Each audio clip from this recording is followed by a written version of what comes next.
আমরা চেন্নাই গেছিলাম চিকিৎসা নেওয়ার জন্য, আমাদের চিকিৎসা শেষ, আপাতত জন্য শেষ। আমরা এখন বাংলাদেশে ব্যাক করব।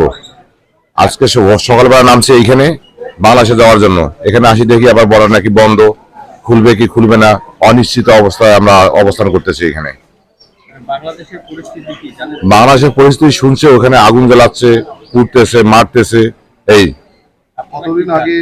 আমি 20 তারিখে আসছি বাংলাদেশ থেকে। তার ওই দিন কারফিউ ছিল, কারফিউ মাঝখানে দিয়ে আসছি চিকিৎসার জন্য। দিয়ে এই বড়া দিয়ে পেরায় গেছি কলকাতা, চেন্নাই চিকিৎসা নিয়ে আবার এই বড়ায় আসছি আজকে। না, এখন আমরা ঠিক পরিস্থিতি জানি না।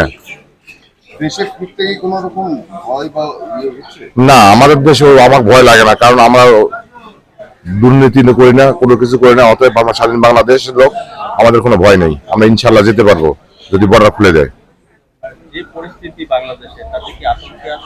না, আতঙ্ক না, এটা তো কোনো আতঙ্ক না। আমাদের পরিস্থিতি আতঙ্ক হওয়ার কথা না এটা, কারণ ছাত্ররা যেটা করছে যৌক্তিক দাবি করছে এরা। এটা বাংলাদেশ গভর্নমেন্ট যদি এটা ওই মুহূর্তে মানি নিত, এত কিছু হইতো না। গভর্নমেন্ট ঘাটতি ছিল, গভর্নমেন্ট তো এখন মানে তখন তো গভর্নমেন্ট এটা যদি আগে করতো, আজ থেকে 20 দিন আগে বা 15 দিন আগে করতো, এত দূর আসতো না।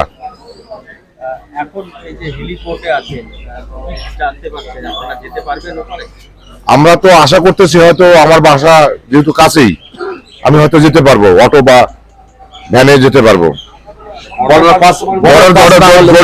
যদি বর্ডার পাস দেয় গভর্নমেন্ট, যদি বর্ডার পাস দেয়, ইন্ডিয়ান গভর্নমেন্ট যদি বর্ডার পাস দেয়, তাহলে আমরা যেতে পারবো। বিশেষ করে আমি যেতে পারবো আর কি। আমরা কাছে যাওয়ার লোক আছে, যেতে পারবো যদি কারফিউ না থাকে। আমার বাড়ি পার্বতীপুর থানা। আমার নাম গোলাম মোস্তফা।